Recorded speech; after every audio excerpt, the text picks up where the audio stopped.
So, yes, it's back. Toho Toku Theater has returned. I started this last year and I never got to finish it. So now I'm going to actually try to finish it and finish reviewing every single Godzilla movie. There's 37 of them, including the American ones, and I'm going to pick up where we left off. If you are new here, I reviewed all the films prior to this one from the original 54 Gojira and all the way through in the playlist on the channel, the Toho Toku Theater playlist. So now we're picking up where we left off, which I took a break from it because I had a bunch of stuff going on, but now we're picking up where we left off with a film from 1966, the next Godzilla movie with an asterisk on it. It's known as Ebirah Horror of the Deep, although for a long time in America it was called Godzilla vs. the Sea Monster. However, neither of those titles are actually what the movie's called. The original Japanese name for this movie is called Godzilla Ebirah Mothra Big Duel in the South Seas, which is a cool freaking name. And it is next on our list. The movie's directed by Jun Fukuda, and he didn't do just that. He also did a couple of spy films like Iron Finger and The Golden Eyes, but this would be the movie that he would be known for in the kaiju circles. Now, this movie, the problem is that I saw Godzilla Minus One. I have been going nuts over it. And the problem is that when you go back and watch other Godzilla movies, it doesn't measure up. It just doesn't because of how good that movie is. However, it's hard, even though it's easy to compare, it's the same franchise, it's best to not compare and just kind of look at this for what it is. I almost feel like we're spoiled when it comes to Godzilla films. Now, this movie, once again, has the special effects work of A.G. Tsuburaya. He was still around back then. He worked on it.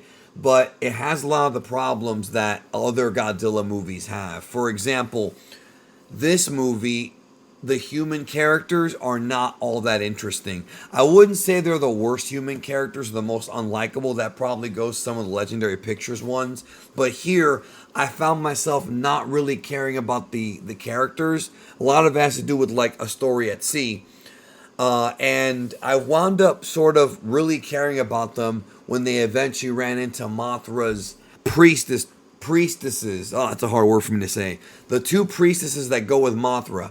And then I started to care because I knew them from previous films, but they didn't do enough in this movie to really capture my imagination with the human characters. Also, we don't even see Godzilla. We do see Ebirah a little bit earlier in the film.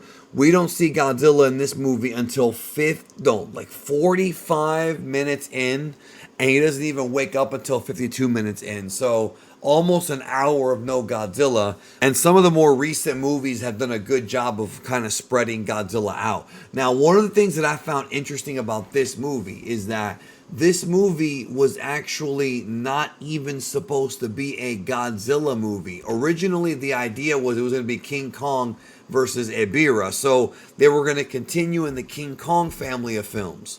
Interestingly enough, it was supposed to be tied in with this animated series that was going to come out as well. I think actually in America, or maybe in America and Japan, called The King Kong Show. So they kind of were working together to do this, but at some point, plans changed. So there was a behind the scenes falling out between Rankin Bass and Toho, and eventually Toho literally took the script from King Kong versus Ebirah and just applied it to this movie and swapped out King Kong for Godzilla.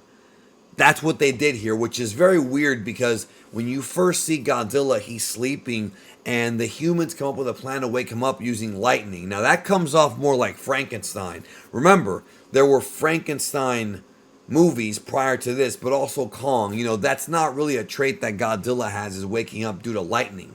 But you could tell that they kind of swapped him out. And it's so weird because usually what you would do is you would go back in and rewrite the entire script and move stuff around. But it literally feels like all they did when they shot the movie is just pretend like the script said Godzilla and not King Kong. Or they just scratched off all the King Kong stuff and wrote Godzilla. Either way, this is a very strange type of situation with these movies, but also very interesting behind the scenes. There's also been some interviews that state that Godzilla was supposed to fight a giant octopus in this movie, but he does fight Ebirah. Now, Ebirah is a big red crab-like creature, very fitting for the ocean, another big kaiju, so we're going to have more of that kaiju battle action. The way Godzilla works, man, is you've got two different types of Godzilla films. You've got the ones that are Godzilla fighting other monsters, which are more like fun popcorn movies. You see them throwing each other around and blasting each other, and that's really like just what you're getting with that. Very simple films. Not that much development for the humans, just a big battle. Then you've got the movies that are more traditional Godzilla, which is Godzilla's being the antagonist, and the humans have to figure out how to stop him or beat him.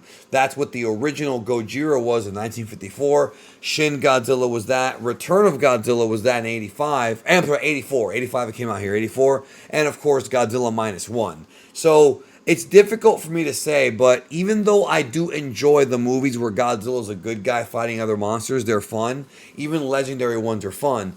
I feel like Godzilla versus the humans, whenever they do that, is usually much more compelling because usually the humans don't have the technology to beat this thing, just straight up beat it, so they have to figure out a way to stop it.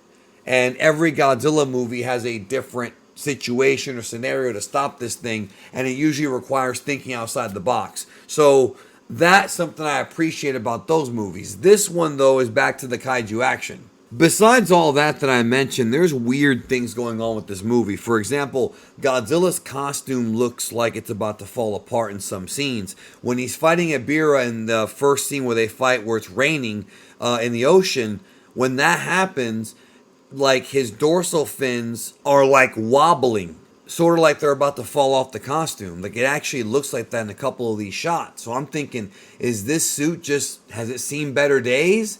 It's wild. But Godzilla, Mothra, and Ebirah are not the only monsters in this movie. Godzilla at one point gets attacked by Okondru, who's this giant condor, but he's not really one of those like recurring monsters like Rodan, like the ones that everybody kind of knows that are, they come and go from these movies. This is one that was just made for this film and for this sequence. Or at least I don't remember him being in anything else. Godzilla, of course, blasts this thing away. Like, after the first kind of lunge, that was it. But then these fighter jets show up and start to attack him. The music they played during this sequence, man, is so damn unfitting. It's like an upbeat dance track, and they're playing it during this this attack, this military attack. It's just so unfitting, but it puts a smile on my face because of how goofy it is. Soon after, Godzilla takes them all out, and in one case, it was kind of funny. He just smacks one out of the air. I don't know why they would fly so low and so close to him to destroy him. It's just something that's illogical. It doesn't make any sense. I'm watching this movie in Blu-ray for the first time. I had only seen it before, in like old TV quality. At least I think I saw it. I think this is one that I did see when I was a kid because I remember Ebirah, but he pops up in other films too. But one of the things you notice with the better quality visuals is you really see the miniatures. Like there's a scene where Godzilla goes to this like sort of military base, and they have like a wide shot of him, and you can tell that they're miniatures. Like it looks like a toy. And again, this is not, understand, I'm not hating on this. This is not me like making fun of it necessarily, but it's just interesting how you see. I mean, it is funny, but it's interesting how you see things with Blu-ray that you couldn't see with previous qualities because of how good that picture resolution is. There's other movies too. Like if you remember Superman 4 Quest for Peace, when he's fighting, what was the guy's name? Solar Man or Nuclear Man, whatever. I think it was Nuclear Man. You can see they're fighting and there's a black curtain behind them. It's supposed to be space, but it's a black curtain. You couldn't see that originally. Things like that are amusing. So the ending of this movie is so weird. First of all, even though Mothra in the original name of this movie was promoted as being, somebody involved in the fight, Mothra's screen time is very, very limited. It really is mostly Godzilla against Ebirah. So when Godzilla wins, it turns out there's a bomb on the island, and the humans, as they're leaving with Mothra, who, by the way, they sort of manipulated Godzilla by waking him up, but they didn't really befriend him or anything like that, like you would see in other movies. It wasn't that situation, but they're over there screaming at him to leave. But Godzilla does make it off the island before it explodes because Mothra and the humans were there because Mothra carried them off. But it was a weird ending, man. This movie, my review, man, not a very good movie. It really isn't. You could skip these and be fine. We're about to hit the Showa era right now. That, like, I know we're already in the Showa era, but let me explain. We're about to hit the Showa era now, where it starts to go downhill. Because after this movie, we have Son of Godzilla, and that's one that's been panned by a lot of people, and we're about to hit some of the dark times for the Showa era Godzilla. I still enjoy them because they're goofy and campy, but when I go back and I watch them, this is the first time I had ever seen this one, except for when I was a really little kid, right? Because I'm sure I saw this when I was a little kid. As an adult now, first time seeing it as an adult in, God, a decade, maybe 2 decades, I don't remember. It's not that good. It's, if I ever go back and rewatch Gojira from the beginning, I'm not gonna watch this one because it's worth skipping. If you're following along, skip the Ebirah movie, and maybe you may have to skip Son of Godzilla. I'm gonna get to it next in the next review that I do for Son of Godzilla. Maybe it'll hold up better now. I don't know. Things are viewed differently as we age. Anyways, those are my thoughts. We'll see you in the next one.